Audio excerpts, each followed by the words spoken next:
In a far-off land, 4 prisoners are given a final chance at a reprieve. Survive the forsaken tower of Grimrock, and you will be given your freedom. And just like that, they are thrown unarmed and unarmored into the top of that tower. Their only option to proceed downwards into the depths.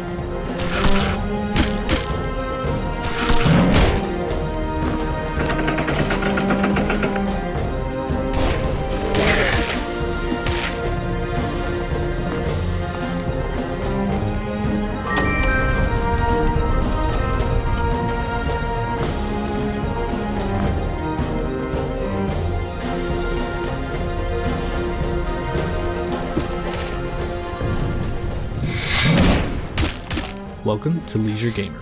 We review games using a unique set of criteria to see if they're worth fitting into your busy life. Legend of Grimrock is a game that harkens back to classic RPGs of the early 90s, grid-like dungeon exploration, custom party and stat building, and a promise to test both your brains and your brawn. You begin your game by first creating your party. There are 3 classes in Legend of Grimrock and 4 races. Fighters stand tough and hit hard. Thieves are excellent at ranged combat and attacking from behind, and mages cast spells that can damage enemies or help the party. Each of the 4 races has different starting statistics and some unique traits. Once you start your quest, you'll notice some clear differences with how Legend of Grimrock controls. Movement strictly adheres to a grid system that only allows you to move right, left, back, and forward. This is where the game feels most like the classic dungeon crawler. Positioning and facing are important to your survival, so mastering the movement scheme is essential. Everything else, from combat to interacting with the world, is handled with the mouse. I found this control scheme very comfortable, as you never need to take your hand away from where it needed to be. The game lacks any of the graphical bells and whistles you see in most modern games, but I still found the game very nice to look at. It still managed to create a visual style that would be easily recognizable. Their monster designs are also top-notch, as their appearance and attack animations were extremely well done and added to the excitement of combat. Combat is not auto-simulated at all, but instead handled in a semi-turn-based fashion. You can move and position your party in real time, which can even be used to dodge attacks. You can then make your party members attack by right-clicking on the weapons underneath their portraits. With magic, one must learn the runes to a spell through a scroll or experimentation, and then click the right runes in order to cast the spell in combat. The speed at which they can attack is dictated by their weapon and skill. This system keeps the player more involved in combat and adds some tension, as you might make human errors that wouldn't show up with an automated combat. The game is very light on story, but there does seem to be a thread to a deeper mystery pulling you downward.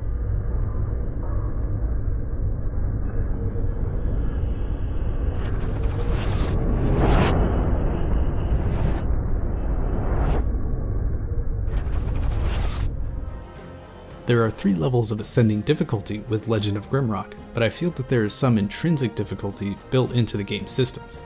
Character creation is not as grandiose as some RPGs, but you still need to make smart decisions with how you spend your stat and skill points, or you could face hardships down the line as things become more difficult. Of course, you could go with the default party, but even then, leveling smart is still very important. The control scheme is something you have to get used to as well. Movement is purposefully slow, so you have to plan your moves out to avoid enemy attacks and environmental hazards. Combat requires quick thinking, as you must be mindful of your positioning and not get surrounded, while also attacking and casting spells. These difficulties are mitigated by the ability to save wherever you want and auto-saving at revitalizing crystals, but build your characters wrong, use up all your special items, or fumble with that spell and Legend of Grimrock will punish you without remorse. Definitely high for difficulty.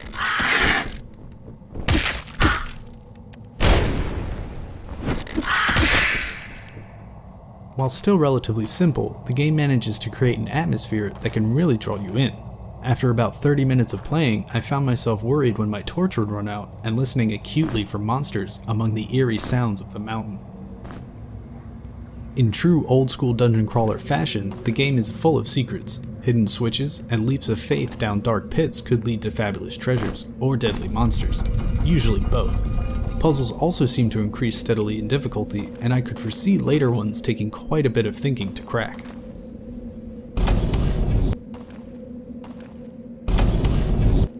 Legend of Grimrock earns a rating of evening for time commitment. I definitely recommend playing for at least an hour at a time in order to get absorbed in the ambiance and make substantial progress.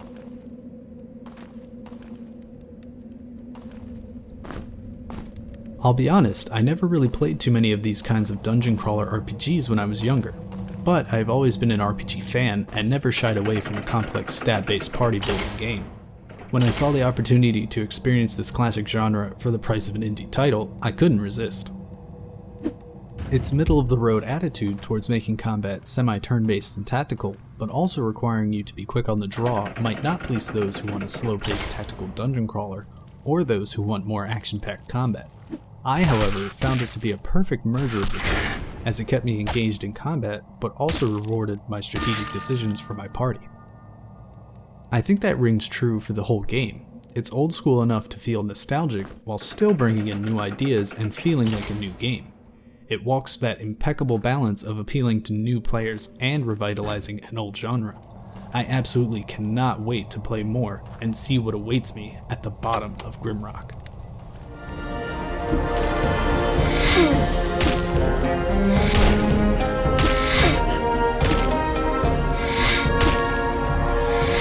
Don't forget to like, subscribe, and share your own thoughts on the game.